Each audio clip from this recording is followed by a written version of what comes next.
नमस्कार मित्रांनो, पारू 10 मे प्रोमध्ये कदम साहेबांचा पी येतो आणि किर्लोस्करांच्या ऑफिसमध्ये खूप गोंधळ घालत असतो. मोहन त्याला एकदम शांततेने समजावतो, पण तो मात्र मोहनलाच धमकी देतो. हे ऐकून अहिल्या बाहेर येते. तो आता अहिल्याच्या केबिनमध्ये जातो आणि म्हणतो, मॅडम, कदम साहेबांची मीटिंग कधी फिक्स करायची? तुम्ही ती सांगा. अहिल्या देवीला वेळ नाही आहे. तो साहेबांचे 200 करोड अडकलेत ह्या प्रोजेक्टमध्ये. तुम्ही जे गावं दत्तक घेतले ना, त्या गावकऱ्यांना गाव मोकळी करून दुसरीकडे जायला सांगा. आता अहिल्याला खूप राग येतो. ती खुर्चीवरून उठते आणि त्याच्यासमोर जाते. ते बघून मोहन स्माईल करतो. इकडे हॉटेलमध्ये आदित्य, प्रीतू, पारू आणि गणी पोहोचतात. पण रिसेप्शनिस्ट म्हणतात, ह्या हॉटेलमधील सगळ्या रूम ऑलरेडी बुक आहे आणि एकही रूम शिल्लक नाही आहे. प्रीतू म्हणतो, दादा चल वाकरवाडीला निघूया.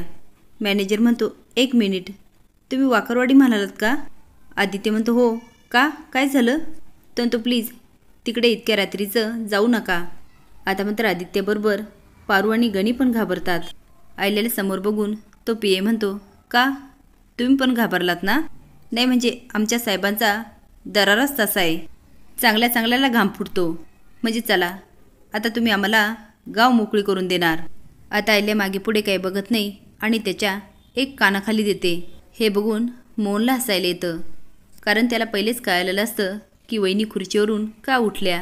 अहिल्या म्हणते, ते गावं आम्ही दत्तक घेतले किर्लोस्करांनी, आणि आता काही झालं तरी ते गावकरी कुठेच जाणार नाही. जा आणि सांग तुझ्या कदम साहेबांना.